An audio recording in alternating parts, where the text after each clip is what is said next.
क्या आप रेस्टोरेंट जैसा जायका घर पर चाहते हैं तो बनाइए मेरे स्टाइल से मज़ेदार माश की दाल और साथ गर्मा गर्म घर की रोटी और रेस्टोरेंट का जायका भूल जाइए।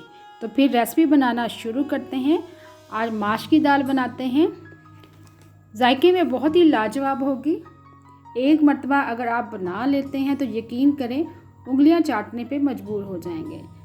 चलें बनाना शुरू करते हैं। 300 ग्राम मैंने माश की दाल ली थी। दाल को मैंने भिगो दिया था। माश की दाल को जब भी पकाएं आप तकरीबन 1 से 2 घंटे ज़रूर लाजमी इसको भिगोएं। भिगोने से ये फूल जाती है। दाल को सबसे पहले हम बॉइल्ड करेंगे। हाफ़ टी स्पून हल्दी ऐड कर दी है। 1 टीस्पून साथ ही नमक ऐड कर दिया है।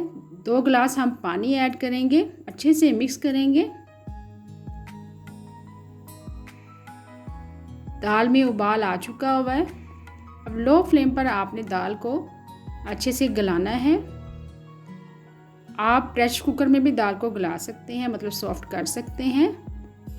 तकरीबन आपने 3 से 4 मिनट विसल देना है। दाल को हमने अच्छे से उबाल लिया है। तो बनाना शुरू करते हैं। हाफ कप मैंने ऑयल ऐड कर दिया था। ऑयल जैसे ही गर्म हुआ, लार्ज साइज़ का एक प्याज है।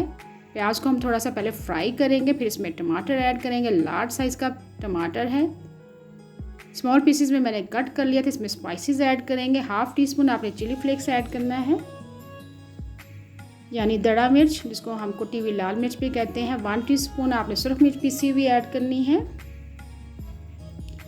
1 टीस्पून ज़ीरा पाउडर, 1 टीस्पून धनिया पाउडर आपने ऐड करना है।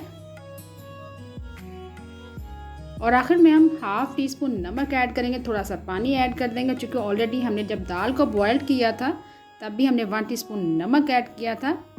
स्पाइसेस अपनी मर्ज़ी से कम से ज़्यादा कर सकते हैं। हाफ़ कप पानी ऐड करने के बाद हमने कवर करके अच्छे से पका लिया, ताकि टमाटर हमारे अच्छे से सॉफ्ट हो जाए। टमाटर अच्छे से सॉफ्ट हो चुके हैं, अच्छे से मैश कर लेना है। साथ साथ आपने अच्छे से भुनाई करनी है। अब बॉयल की हुई हम माश की दाल ऐड करेंगे। साथ ही हम इसमें लंबा कटा हुआ अदरक ऐड करेंगे। हरी मिर्चें ऐड करेंगे लंबी कटी हुई। कसूरी मेथी ऐड करेंगे। 1 से 2 टेबलस्पून आपने कसूरी मेथी ऐड करनी है, जिससे फ्लेवर बहुत ही ज़बरदस्त आएगा। हाफ़ कप आपने इसमें पानी ऐड कर देना है, ताकि अगर दाल में थोड़ी बहुत अगर कसर रह जाती है यानी गलने में, तो वो भी पूरी हो जाती है और स्पाइसेस वगैरह अच्छे से मिक्स हो जाते हैं। दाल को हमने पकने के लिए रख दिया है 5 मिनट के लिए लो फ्लेम पर। दूसरी तरफ हम रोटी बना लेते हैं गर्मा गर्म। देखिए गर्मा गर्म मैं रोटी आज आपके लिए तैयार कर रही हूँ। मैंने सोचा व्यूअर्स के साथ ये भी शेयर किया जाए।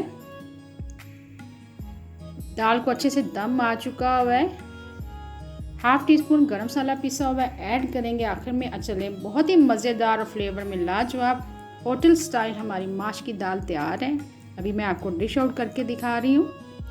बहुत ही ज़बरदस्त लुक आया। यकीन करें एक दफ़ा आप बना लेंगे तो आप बार बार बनाने पे मजबूर हो जाएंगे। गार्निश करेंगे लंबे कटे हुए अदरक के साथ, हरी मिर्चों के साथ। साथ आप लेमन भी सर्व कर सकते हैं। साथ मैंने सैलेड सर्व किया है। चले मैं आपको खा के दिखाती हूँ। इसका जायका ऐसे ही है जैसे आप चिकन कढ़ाई खाते हैं। चिकन कढ़ाई को आप भूल जाएं। अगर आप इस तरीके से माश की दाल बनाएंगे तो आप चिकन कढ़ाई बनाना छोड़ देंगे, बल्कि आप माश की दाल की कढ़ाई बनाना शुरू कर देंगे। अगर हम इस तरीके से दाल बनाती है तो खाने में ये बहुत ही हल्की फुल्की होती है और बहुत ही जल्दी ये हज़म हो जाती है। अक्सर ये दाल खाने से ये हज़म नहीं होती, तो यकीन करें फ्लेवर बहुत ही ज़बरदस्त है। मगर इस तरीके से अगर आप दाल बनाएंगे तो बहुत ही जल्दी हज़म होती है। भारीपन आपको महसूस नहीं होगा। उम्मीद है आपको आज की रेसिपी पसंद आई होगी। Thank you for watching. अल्लाह हाफिज़।